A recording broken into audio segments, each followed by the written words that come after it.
कल मैंने प्रेम की परिभाषा बताई थी कि प्रेम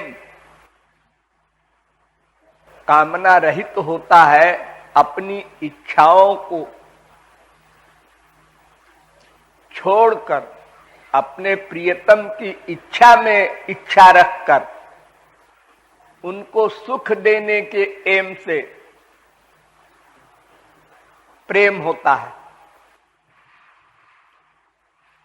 इसलिए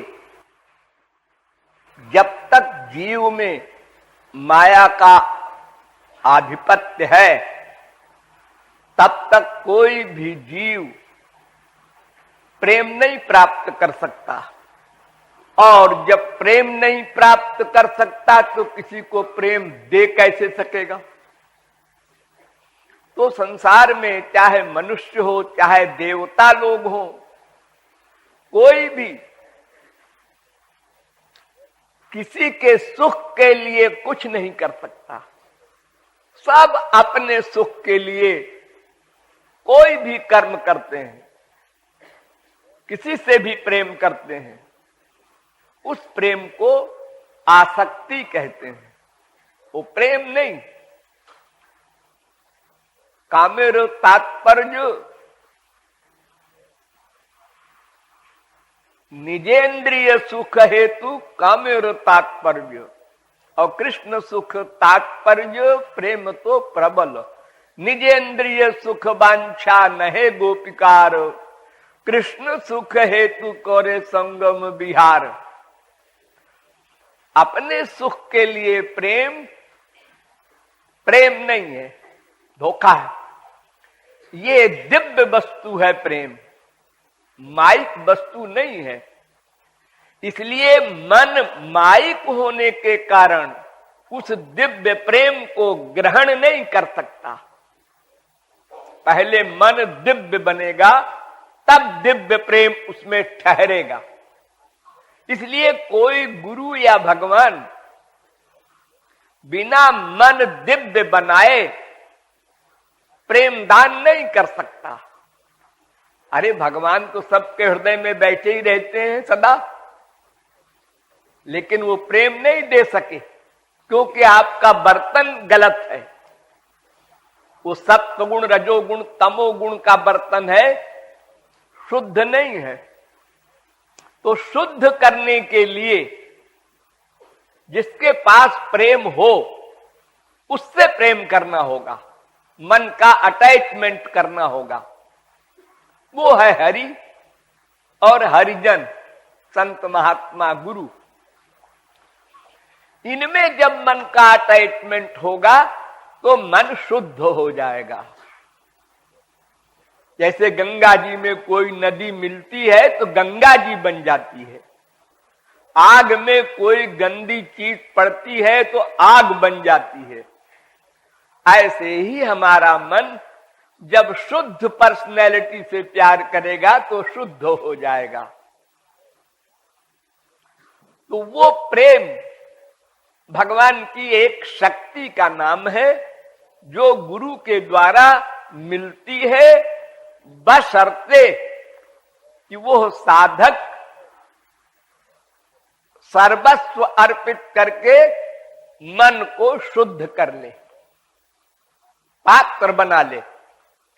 गुरु दिव्य प्रेम फ्री में देगा, लेकिन पात्र बनाने के लिए आपको परिश्रम करना है, साधना करनी है। ये कीर्तन भजन जो कुछ होता है इसलिए होता है कि मन निर्मल हो जाए, शुद्ध हो जाए, फिर गुरु उसमें प्रेम दान कर देगा। अब समझिए गोपी प्रेम क्या होता है। जो सबसे ऊंचा प्रेम है वो क्या है? मैंने आपको पहले बताया है, प्रेम ही अनिर्वचनीय है। शास्त्र कहते हैं कि प्रेम का ही निरूपण शब्दों में नहीं हो सकता। फिर गोपी प्रेम तो सर्वोच्च है। फिर भी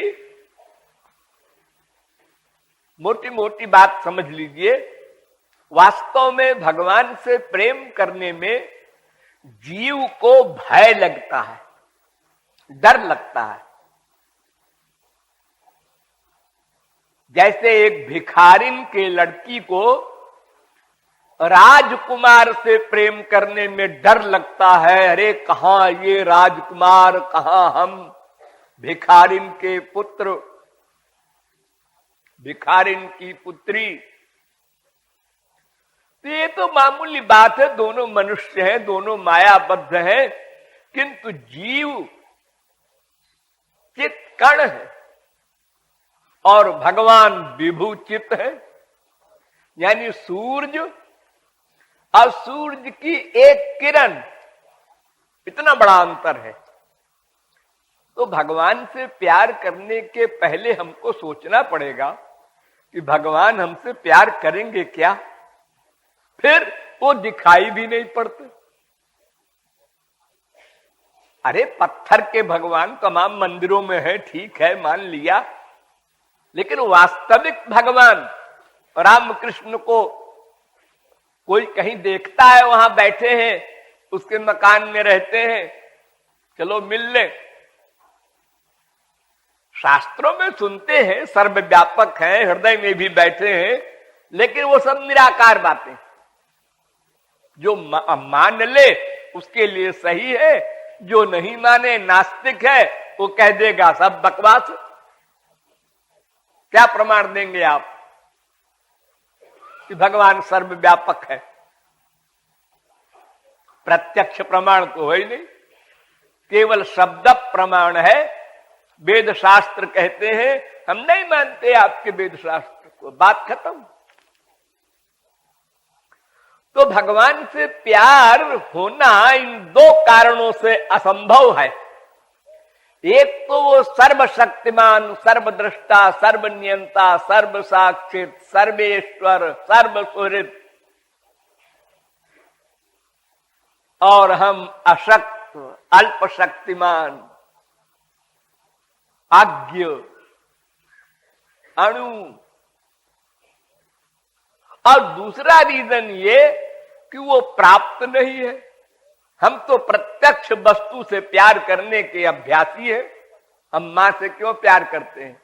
वो प्रत्यक्ष हमारे सामने है, वो हमको चिपटाती है, हमारी इच्छाएं पूरी करती है, इसलिए हम प्यार करते हैं।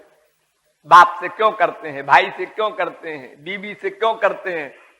वो सामने दिख रहा है, और जो दिख नहीं रहा है उससे प्यार कैसे करें? इसलिए भगवान से प्रेम करना बहुत कठिन है, और खास तौर से भगवान मान के। भगवान, ये भग शब्द का अर्थ होता है ऐश्वर्यस्य, समग्रस्य, धर्मस्य, यशसा, श्रिया, ज्ञान वैराग्योश्चैव शरणाम भग इति रणा। 6 चीजें जिसके पास अनंत मात्रा की हो, अनलिमिटेड, कोई चीज लिमिटेड नहीं। सारे ब्रह्मांड में सबके पास जो सामान है वो लिमिटेड है, सीमित है। गुण हो, कला हो, विद्या हो, रूप हो, कोई भी चीज हो, स्वर्ग में भी सब लिमिटेड है। और ये संसार भर का सुख भी सीमित है। अनंत मात्रा की कोई वस्तु माइक जगत में नहीं है। सब एक दिन समाप्त होने वाली है।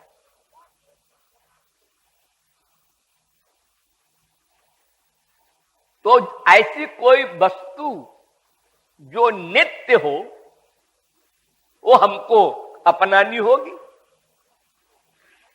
तो भगवान सनातन है, ये सही है, लेकिन उसमें जितनी शक्तियां हैं अनंत अनंत मात्रा की, उनको सोच के भय लगेगा, डर लगेगा। देखो, अर्जुन इतना बड़ा धनुर्धर, गांडीवधारी, उसने महाभारत के समय जिद किया कि आप भगवान हैं, षड ऐश्वर्य परिपूर्ण है, हम देखना चाहते हैं। तो भगवान ने कहा तू किन आंखों से देखेगा? हमारे 2 आंख है, इन आंखों से भगवान नहीं दिखाई पड़ता। ये आंखें तो पंच महाभूत से बनी है, पृथ्वी, जल, तेज, वायु, आकाश। और मैं यानी भगवान वो तो दिव्य है। तो पंच महाभूत की आंख से दिव्य भगवान तू कैसे देखेगा? तो महाराज फिर हमारी आंखों को दिव्य बना दो और फिर दिखाओ। हाँ, ये हो सकता है। तो भगवान ने अपनी पावर दी, दिव्य शक्ति आंख में दी। अर्जुन की आंख दिव्य हो गई। अब उसने भगवान का रूप देखा, देखते ही कांपने लगा, डरने लगा, धनुष बाण हाथ से छूट गया, पसीना हो गया, चक्कर आ गया। अर्जुन ने आंख बंद कर लिया, देख नहीं सका 1 मिनट भी। जैसे आप लोग सूरज को देखते हैं 25 जून को दोपहर को 12 बजे, तो आंख मिट जाती है। और अगर 1 करोड़ सूरज के बराबर लाइट को देखें तो क्या हाल होगा? और अनंत सूरज के बराबर लाइट अगर आप देखेंगे तो क्या हाल होगा? और अनंत मुख, अनंत कान, अनंत नाक, अनंत हाथ, अनंत पैर, वो विराट रूप कहलाता है भगवान। वो भाग वाला भगवान है। तो अर्जुन ने कहा आंख बंद करके, महाराज नहीं चाहिए हमको भगवान से कोई मतलब नहीं, हम नहीं चाहते भगवान को, आप तो वही पहले वाले हमारे सखा बन जाइए।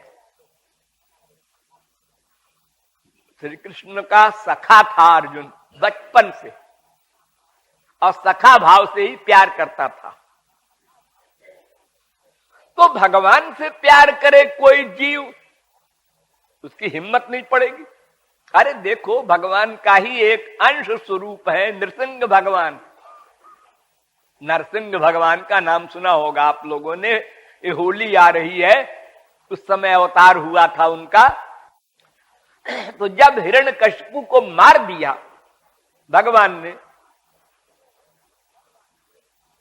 तो सब देवता लोग इकट्ठे होकर आए। ब्रह्मा, विष्णु, शंकर, इंद्र, वरुण, कुबेर, लक्ष्मी, पार्वती सब आए कि चलो भगवान का अभिनंदन कर दें। अभिनंदन माने बड़ी कृपा की आपने, आप पधारे, आपने राक्षसों को मारा, हम लोग ये बड़े उसके कृतज्ञ हैं। ऐसा संसार में आज भी बोलते हैं लोग। किसी के एरिया में प्राइम मिनिस्टर जाए, कोई प्रेसिडेंट जाए, तो ऐसे ही धन्यवाद देते हैं। तो सब लोग चलो धन्यवाद दो। तो ये हुआ, आगे कौन चले? ब्रह्मा से कहा आप तो सृष्टि करने वाले सबके बाप हैं, मेरी हिम्मत नहीं। विष्णु से कहा आप तो सृष्टि की रक्षा करते हैं, इनके अंश हैं, आप चलिए आगे। मैं नहीं चल सकता आगे, मैं तो पीछे रहूंगा। भगवान शंकर के पास गए देवता कि आप तो तीसरे नेत्र से सारे विश्व का संहार कर देते हैं, आप आगे आगे चलिए। शंकर जी ने कहा मेरी हिम्मत नहीं। तो भगवान की श्रीमती महालक्ष्मी, उनसे कहा आप तो उनकी मैडम है, आप चलिए आगे आगे। लक्ष्मी ने कहा इस समय मैं नहीं जा सकती। हाँ, अरे संसारी पति अगर क्रोध में पागल हो जाए तो कोई स्त्री सामने नहीं जाएगी। अरे मूड ऑफ है, जो कोई आगे जाएगा झापड़ लगा देगा, शैतान सवार है इसके ऊपर। बेटा भी भागेगा, सब भागेंगे। तो प्रहलाद से कहा अंत में देवताओं ने कि भाई देखो बेटा, तुम्हारे लिए अवतार लिया है इन्होंने, तो तुम जाओ इनके पास धन्यवाद दो। प्रहलाद ने कहा हाँ मैं जाता हूं। तो प्रहलाद गए तो प्रहलाद को गोद में उठा लिया नृसिंह भगवान ने और अपने स्वरूप को शांत बना लिया और नाचने लगे। तब सब देवता लोग पीछे पीछे पीछे पीछे पहुंच गए धन्यवाद देने को। तो देखो ऐसे भगवान से आप कैसे प्यार करेंगे? गधे की अकल से समझो। कोई बच्चा उसी मां से प्यार करता है, उसी बाप से प्यार करता है जो मां आंखों में प्यार भरकर अपनी भुजाओं को फैला देती है बच्चे के लिए। वो बच्चा दौड़कर मां से लिपट जाता है। अगर डंडा लेके भाव टेढ़ी करके दांत पीस करके किसी और पर भी गुस्सा करती हुई मां दिखाई पड़े तो बच्चा पीछे सरक जाता है कि ये डंडा कहीं मेरे ऊपर न पड़ जाए। अरे गुस्से में जब आदमी होता है तो जो ही आगे मिले उसी को लगा दो। तो कोई स्त्री हो, बच्चा हो, कोई भी हो, संसारी विराट रूप से घबरा करके सामने नहीं जाते। फिर अनंत कोटि ब्रह्मांड नायक भगवान के सामने कौन खड़ा होगा और फिर प्यार कैसे करेगा? उसकी हिम्मत ही नहीं पड़ेगी। फिर उसके पास है क्या जो भगवान को रिझाएगा? शरीर घोर गंदा। जरा किसी डॉक्टर से आप लोग पूछें कि आपके पेट में क्या क्या है तो आप ही को घृणा हो जाएगी अपने शरीर से, इतनी गंदगी भरी है।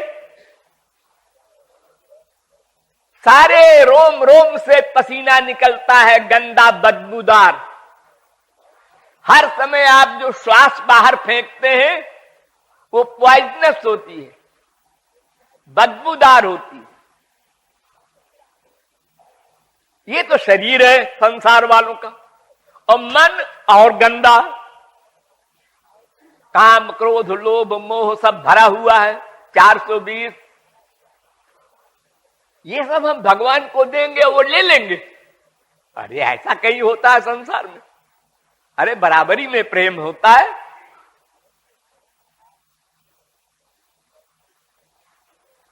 तो भगवान ने कहा चलो बच्चों तुम सब हमारे बेटे हो, हमारी संतान हो, हमारे अंश हो, तो तुमको हम सरल रास्ता बताते हैं।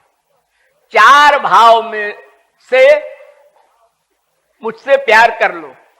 पहला भाव दास्य भाव कहलाता है। मैं दास हूं और भगवान मेरे स्वामी हैं। ध्यान दो, दास और स्वामी, जैसे आपके यहां आपका नौकर होता है, लेकिन ये प्यार दूर दूर का है। नौकर आपसे प्यार करता है, सही है, लेकिन मर्यादा है उसमें, कायदे कानून है। आपके बराबर वो बैठ भी नहीं सकता बेचारा। आप कुर्सी पर बैठे हैं, वो खड़ा रहेगा। आपको चिपटा भी नहीं सकता हो। डांट देंगे आप, क्या बदतमीजी है।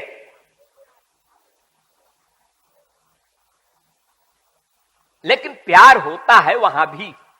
तो भगवान को हम अपना स्वामी मान ले, अपने को दास मान ले। एक प्यार ये होता है। इससे ऊंचा प्यार भगवान हमारे सखा है। अब हम भगवान से लिपट सकते हैं, उनके गले में हाथ डाल सकते हैं, उनको चिपटा सकते हैं, चूम सकते हैं। अब अधिकार ज्यादा हो गया। हाँ, अब सभ्यता उभ्यता नहीं रहती। अरे क्या कर रहा है रे, ऐसे बोलते हैं लोग अपने दोस्त से। हाँ?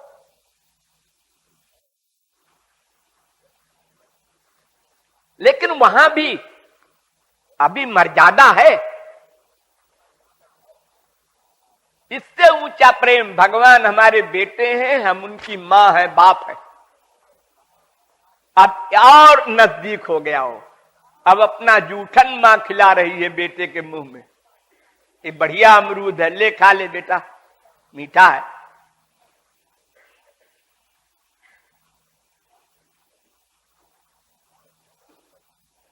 और सबसे ऊंचा प्रेम है वे हमारे प्रियतम है, हम उनकी प्रेयसी है, ये माधुर्य भाव कहलाता है। प्रियतम माने सबसे प्यारा, जहां भिन्नता न रह जाए, छोटा बड़ा ये भाव समाप्त हो जाए, वो है गोपी प्रेम। ये देने देने की भावना तो सब में रहेगी, दास्य भाव, सख्य भाव, वात्सल्य भाव, माधुर्य भाव, लेकिन माधुर्य भाव में वे हमारे प्रियतम हैं। प्रियतम के नीचे होता है पति, प्रियतम नंबर 1, उसके बाद पति का नंबर होता है। इसलिए जो गोपियां विवाहित थी, उनके घर में अपने अपने पति थे, उनकी चोरी चोरी श्याम सुंदर से प्यार करती थी। महाराष्ट्र में गई थी, बहाना कर करके दही बेचने जा रहे हैं, पानी भरने जा रहे हैं जमुना में, अनेक प्रकार के बहाने से चोरी चोरी भगवान से प्यार करती थी। ये प्रियतम भाव है। इसमें एक विशेषता है प्रियतम के भाव में, माधुर्य भाव में, हम जब चाहे उनको पति मान लें, संसारिक पति से जैसे हम व्यवहार करते हैं ऐसे करें, जब चाहे बेटा मान लें, संसारी मां की तरह हम उनसे व्यवहार करें, झापड़ भी लगा दें, और जब चाहे सखा मान लें, जब चाहे स्वामी मान लें, यानी सब भावों में हम जा सकते हैं। अधिकार है वो माधुर्य भाव है। उसके नीचे है वात्सल्य भाव, उसमें हम बेटा तो मान सकते हैं भगवान को, पति नहीं मान सकते। सखा भी मान सकते हैं, स्वामी भी मान सकते हैं, लेकिन प्रियतम नहीं मान सकते, अपराध हो जाएगा। उससे नीचे है सख्य भाव। वो सखा भगवान को बेटा नहीं मान सकता, प्रियतम भी नहीं मान सकता, वो स्वामी मान सकता है बस। और सबसे नीचे है दास्य भाव, वो भगवान को केवल स्वामी मान सकता है, अपना सखा भी नहीं मान सकता, बेटा भी नहीं मान सकता, प्रियतम भी नहीं मान सकता। इसलिए सब संतों ने, शास्त्रों ने कहा है कि जीवो सबसे ऊंचा प्रेम है माधुर्य भाव, प्रियतम मान करके प्यार करना, जिसमें हमें अधिकार रहे। जब हमारी इच्छा हो हम बेटा मान ले, जब चाहे पति मान ले, जब चाहे जो मान ले, सब में अधिकार हो, और मर्यादा का झगड़ा भी न रहे। जैसे देखो दास्य धर्म है, जहां स्वामी का चरण पड़े वहां हमारा सिर पड़ना चाहिए, पैर के ऊपर पैर नहीं पड़ना चाहिए। भरत जी दास्य भाव के महापुरुष थे, तो कहते थे कि सिर बल चलऊ धर्म अस मोरा, सब ते सेवक धर्म कठोरा। अब बताओ, लक्ष्मण जी तो सीताराम के चरणों को बचा बचा के चलते थे, कितना कठिन है चलना, पगडंडी, कोई डम्बर रोड तो था नहीं जंगल में, पहाड़ी पगडंडी, नीचे ऊपर, और फिर भी न सीता के चरण पर उनका पैर पड़े न राम के। ऐसा कोई निभा सकता है 14 वर्ष? आपका कोई गुरु हो और जहां वो चरण रखे वहां आप सिर के बल कैसे चलेंगे? पैर तो रखना पड़ेगा, और अगर पैर पे पैर रखा तो अपराध हो गया। ये तो स्वामी के प्रति बहुत कठिन है। सेवा धर्म परम गहनो योगी नाम अप्यगम्य। बड़े बड़े योगी इंद्र मुनि इंद्र भी फेल हो जाएंगे। और प्रियतम के भाव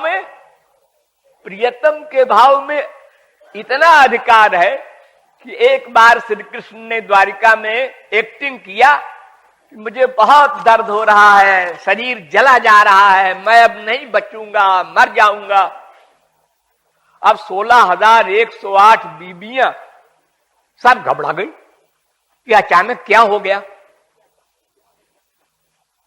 किसी स्त्री का पति इतना सीरियस हो जाए तो ऐसी कौन सी स्त्री है जो परेशान न हो जाएगी बुरी तरह। हाय हाय करने लगे भगवान। पहले वो तो नंबरी एक्टर है। इतने में नारद जी पहुंच गए घूमते घामते। उन्होंने देखा कि बड़ी भीड़ इकट्ठा है, सारी स्त्रियां एक जगह क्यों हैं। 16,108 महल बने हुए थे द्वारिका में और हर एक स्त्री के लिए एक एक महल। तो एक ही जगह ये 16,108 बैठ करके छाती पीट रही है, बात क्या है। तो पूछा रुक्मिणी से कि माता जी ये क्या बात है। तो उन्होंने कहा उनका हालत बहुत सीरियस है। किनकी? अरे तुम्हारे इष्ट देव श्री कृष्ण की। नारद जी हंसे कि इनकी हालत तो सीरियस होगी।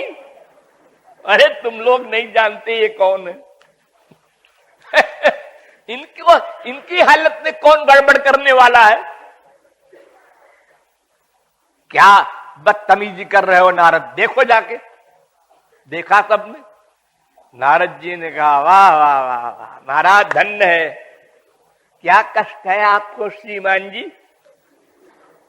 तो उन्होंने कहा नारद जी अच्छे मौके से तुम आ गए, मेरी हालत बहुत खराब हो गई है अचानक और सहा नहीं जा रहा है दुख। तो नारद जी को याद आई कि एक बार हमने भी अहंकार किया था तो बंदर बनाए गए थे। ऐसे ही कुछ मामला है यहां भी आज। आपने होशियार रहो।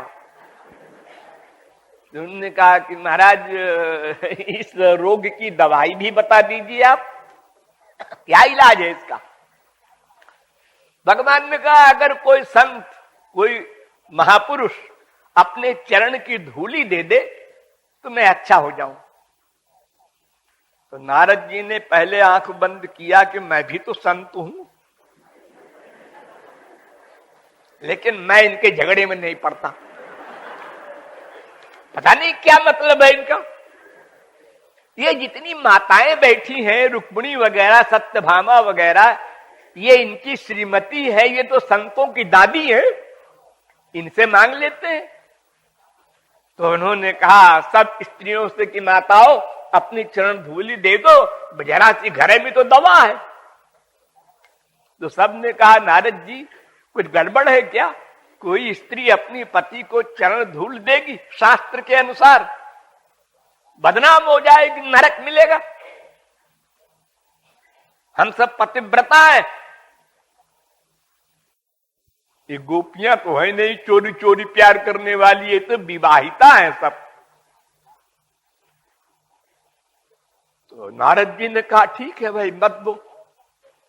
और संतों के पास भी गए नारद जी, सब ने नारद जी का स्क्रू ढीला बताया।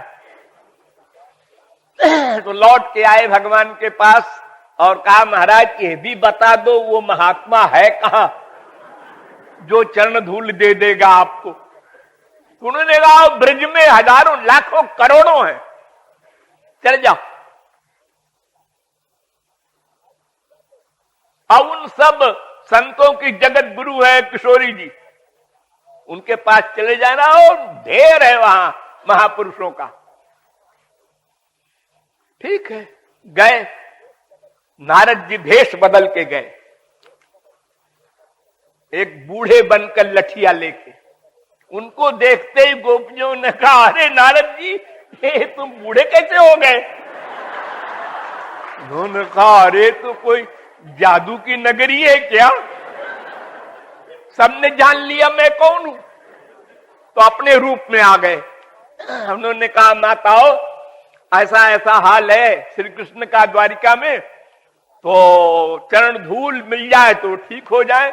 सबने पैर फैला दीजिए, जल्दी ले जाओ, हमारे प्राण वल्लभ अच्छे हो जाएं बस। तो तुम लोग डरती नहीं हो कि इसका परिणाम क्या हो सकता है। भगवान को अगर तुम प्रियतम भी मानती हो तो प्रियतम को चरण धूल देना ये तो बदनामी की बात सबसे पहले है।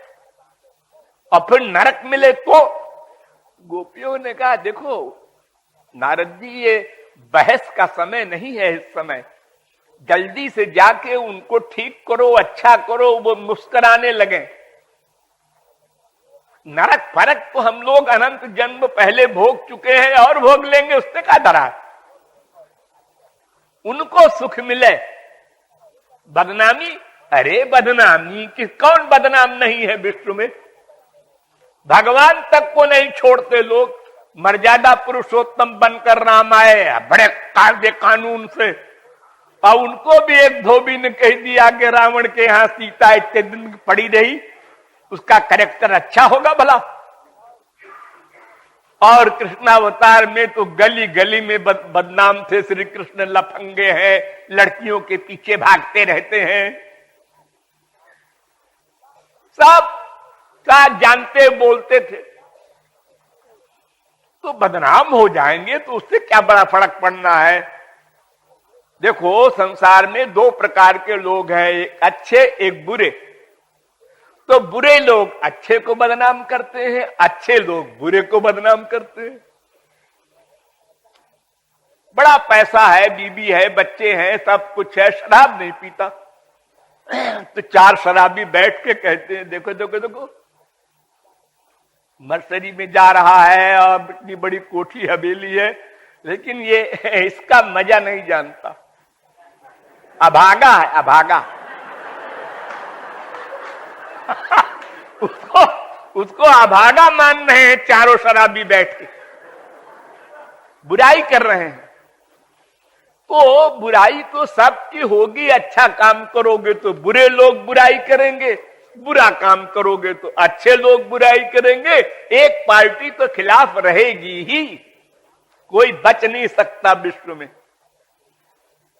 अगर कोई बाबा जी आवे आप लोगों के सामने प्रवचन दे, भगवान की भक्ति करो, ये बाबा जी हम लोगों के बीच में क्यों आते हैं, इनको जंगल में रहना चाहिए।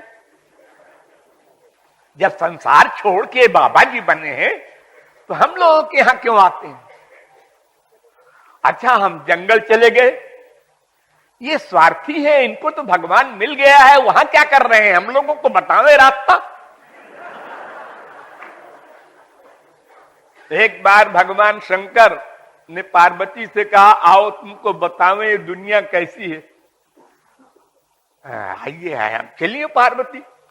तो दोनों आदमी चले पैदल, और बैल की सवारी वो ऐसे ही चल रही थी।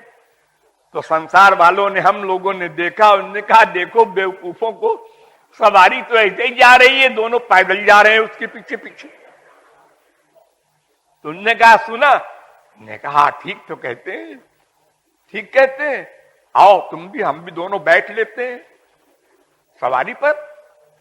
सवारी पर बैठकर कुछ दूर चले तो हम लोगों ने कहा देखो दोनों कितने निर्दयी हैं कि एक सवारी पर दो सवारी लगी है, हट्टे कट्टे मोटे। वो भी बैल, गाय का बच्चा। सुना पार्वती, हाँ ये भी ठीक है, क्या तुम उतर जाओ। पार्वती उतर गई। अब फिर चले कुछ दूर तो लोगों ने कहा देखो हट्टा कट्टा मुस्कुंडा तो बैठा है सवारी पर और बीबी घिसट रही है पैदल। देखो ये हाल है स्त्रियों का, इतना अपमान है। उन्होंने कहा सुना पार्वती, हाँ ये भी ठीक कहते हैं लोग। उन्होंने कहा अच्छा तुम आके बैठ जाओ। बैठ गई पार्वती सवारी पर, शंकर जी पीछे खड़े चलने लगे पैदल। उन्होंने कहा देखो कलयुग आ गया, मेम साहब तो बैठी सवारी पर और पति देव जैसे कोई चपरासी होता है त्रिशूल लेके पीछे पीछे चल रहे हैं। तो शंकर जी ने कहा बताओ आप क्या करें। उनने कहा अब लौट चलो कैलाश हो चुका, इस दुनिया से कोई नहीं जीतेगा। ये तो हर तरह से बदनाम करेंगे, चाहे जो कुछ करे कोई। मौनान्मुख प्रवचन पटुश्चाटुलो जल्पकोवा। अगर कोई न बोले, गूंगा है, बोलने की अकल नहीं, क्या बोले, और ज्यादा बोले, अरे वो तो सिर खा जाता है, छेड़ो मत उसको। बार बार आपके घर में आवे कोई पड़ोसी, ये रोज रोज क्यों आता है, और कभी ना आवे, बड़े लाट साहब है, कभी आते ही नहीं। अगर कोई किसी की बात को सह ले कि भाई सहनशीलता बड़ा गुण है, भगवान के रास्ते में वो आगे बढ़ता है जो सह लेता है। अरे बड़ा भीरू है, डरपोक है, कोई इंसानियत है इसमें। उसने डांटा, ये चुपचाप सुनता रहा। मैं होता तो वो झापड़ लगाता कि बत्तीसी बाहर आ जाती। और अगर ऐसा कोई स्वभाव वाला हुआ कि बात बात में झापड़ लगा दे, अरे बड़ा गुंडा है, उसके मुंह न लगना। तो ऐसा कोई गुण नहीं जिसको दुर्जनों ने अवगुण न कहा हो। तो बुराई तो होनी है। नारद जी तुम ले जाओ हमारी चरण धूली। तो नारद जी ने पहले अपने लगाया शरीर में और फिर ले गए। तो ठाकुर जी ने देखा, देख कर कहा बस बस हो गया, मैं ठीक हो गया। ये रुक्मिणी वगैरह को अपने रूप का अहंकार हो गया था, उसको मिटाने के लिए भगवान ने ये एक्टिंग की थी। तो माधुर्य भाव में, प्रियतम के भाव में कोई मर्यादा नहीं होती, बंधन नहीं होता, बस एक उद्देश्य होता है, प्रियतम को सुख देना। यत्तेषु जात चरणाम्बुरुहं स्तनेषु भीताशनैः परिदधीमहि कर्कशेषु। जब श्याम सुंदर गोचारण करके आते थे और गोपियां उनके चरण को अपने छाती से लगाती थी, तो बड़े धीरे से लगाती थी, बहुत धीरे से, कि हमारे स्तन इनके चरण में चुभ न जाएं। सोचो, जिसके आलिंगन में अनंत सुख, वो भी ये ध्यान रखे आलिंगन करते समय कि उनको कष्ट न हो जाए। हमारे संसार में कोई स्त्री पति, भाई भाई, बाप बेटा चिपटाते हैं तो बैलेंस नहीं याद रखते कि हाँ इतने चिपटाओ, ज्यादा जोर से मत चिपटाओ, कष्ट हो जाएगा। अरे छोटे बच्चे को कभी कभी मां जोर से चिपटा लेती है, बच्चा तड़फड़ा जाता है, क्योंकि मां स्वार्थी है, उसको सुख मिल रहा है। लेकिन अनंत सुख के समुद्र के मिलन में भी गोपियां ये ध्यान रखती थीं, उनको सुख मिले। तो गोपी प्रेम एक प्रेम की अंतिम सीमा है, लेकिन असंभव नहीं। अपना एम बनाना है हमको ऐसा ही कि हम माधुर्य भाव से प्रेम करेंगे और अपने सुख के लिए नहीं करेंगे, उनकी इच्छा में इच्छा रखेंगे। जो कुछ हमारे पास है वो सब उनको दे करके वो सब ले लेंगे। डरो न, डरने की जरूरत नहीं, कैसे क्या करेंगे वो लेके हमारी गंदी चीजें। वो दयालु है, उनका कानून है कि पत्रम पुष्पम फलम तोयम जो में भक्त्या प्रयच्छति।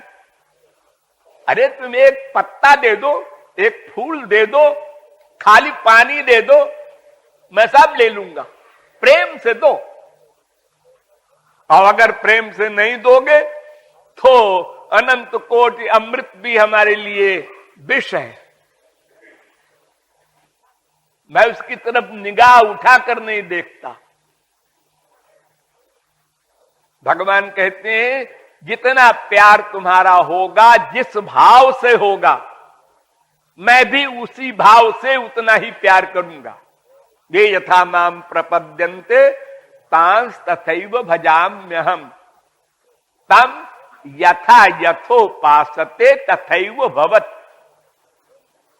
वेद कह रहा है तुम जिस भाव से उनको मानोगे, वो निराकार है, ठीक है, निराकार मिलेंगे।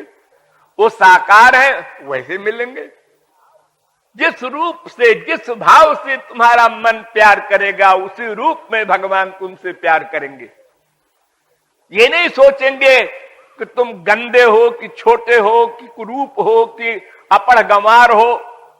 अरे गोपियां तो अंगूठा छाप थी, सखा लोग अंगूठा छाप थे, भगवान को घोड़ा बना करके अपने पैर की एंड से उनकी छाती में मारते थे, ऐ घोड़े तेज चल। और ठाकुर जी विभोर हो जाते थे उनके चरण की चोट से। तो गोपी प्रेम या प्रेम, ये सब चीजें यद्यपि मन बुद्धि से परे हैं, लेकिन दिव्य इंद्रिय, दिव्य मन, दिव्य बुद्धि इन सबसे ग्राह्य भी है। इसलिए इंद्रिय मन बुद्धि को दिव्य बनाना हमारा कर्तव्य है, लक्ष्य है, यही साधना है। और इसके लिए अंतःकरण को दिव्य करना होगा। तो शरीर हो चाहे मन हो, इसको शुद्ध करने के लिए शुद्ध पर्सनैलिटी से प्यार करना होगा। वो पर्सनैलिटी भगवान और गुरु है। गुरु से प्यार जल्दी हो जाता है क्योंकि वो सामने प्रत्यक्ष है। और भगवान का रूप ध्यान बनाना होता है, लेकिन वो भी आसान इसलिए है कि हम जैसा चाहे वैसा रूप बना ले और उनमें भगवान की भावना भर ले और रूप ध्यान करके रोकर उनसे प्रेम मांगे। तो भगवान और गुरु की शरणागति और प्रेम से अंतःकरण जब दिव्य बन जाएगा तो गुरु द्वारा ही दिव्य प्रेम मिलेगा। फिर आपका गुरु गोपी प्रेम युक्त है तो गोपी प्रेम देगा, अगर वात्सल्य प्रेम युक्त है तो वात्सल्य प्रेम दे सकेगा, अगर सख्य भाव वाला महापुरुष है तो सख्य भाव का प्रेम देगा, अगर दास्य भाव का महापुरुष है तो दास्य भाव का प्रेम देगा। प्रेम पाने के बाद तो सभी जीव कृतार्थ हो जाएंगे। ये गोपी प्रेम का साधारण सारांश है। बोलिए वृंदावन बिहारी लाल की।